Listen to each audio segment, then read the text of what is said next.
Hello mga mami, another mini vlog. Dugay na jud no nga wala ta naka mini vlog. Na-upload naman ako nino sa akong reels. Wala lang, gusto lang nako buhatan og short video among laag. Laag jud ni siya nga pinakalit. Actually, wala jud ni siya sa plano. So mao na to gikan ko KCC. Kay nag-grocery ko kay wala na mga sudan, wala na diaper si Bryce o wala na puy gatas. Pagabot din ako sa balay na ana si Daddy B. Na siya gitunol sa kuha na susi sa Grand Summit Hotel. Anak ko sayang man og dili na mo tulugan. Kunya na apply free breakfast pagkabuntag. Atuan na lang namo biskan alanganin na kayo sa oras. Actually, nag-ingon siya sa kuha, mga 10:30 na ni siya sa gabi. Tungod kay sayang man, dali-dali na lang pud kog prepare og mga sanina sa mga bata. Ikapoy man daw siya, mauto nga patulog sa nako siya kadali. Lipukaw na nako siya mga 11:30 PM. Kaya naka-ready na mi sa mga bata. So pag abot na mo sa hotel, hapit nagjud mag alas 12. Syempre gipatulog na lang nako sila kay gabi naman kaayo. Kaya naa may free breakfast for 2. Kaming duha lang di ang nga on diri, tapos nagpa food panda na lang pud ko para sa mga bata. Para inigbalik na mo dito sa room, makakaon na sila sa ilang breakfast. Mao to kay medyo alanganin naman kayo sa oras, lipukaw na lang pud nako si Bryce kay para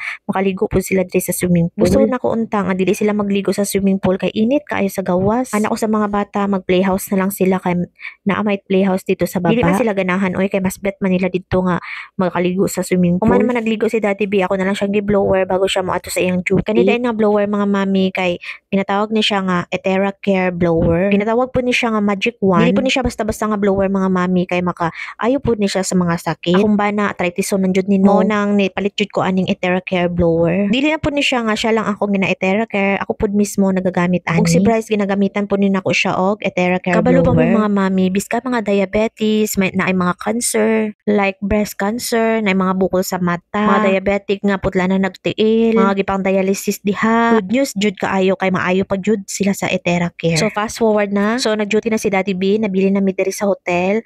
So sayang pa man ang oras kay 12 noon pa man ang among check out. Nag-adto sa diri sa swimming pool para iligo ni mga bata. Sa tinuod lang pertijung inita. So inahan man ta, giagwanta na lang jud sa inahan no kay bahala nang mainitan basta ma-enjoy lang jud ang mga bata. So mo to, ginalingaw-lingaw na lang pud nako akong kaugalingan no kay dili ba yan ni permanente. Is ara gyud ni. So mao na to, gi-enjoy lang jud nako ang kain. Di nan jud nako ang mga bata oy nga 1 hour lang jud atong ligo diri sa gawas ha kay pertijung inita. Okay nang lang na pud namo mobalik sa room para mag-prepare. Nanawag naman gud akong auntie nga paadto na daw siya diri sa Jensen unya apason ko niya diri sa Grand Summit. You know naman mag-berry picking na pud mi. Syempre para naa na po i-content. Kay tungod lagi nag-vlog naman tano. So dapat mag-isip na pud taon sa na pud atong i-content. So mao lang to mga mami. Salamat sa pagtan-aw. Bye. Nga.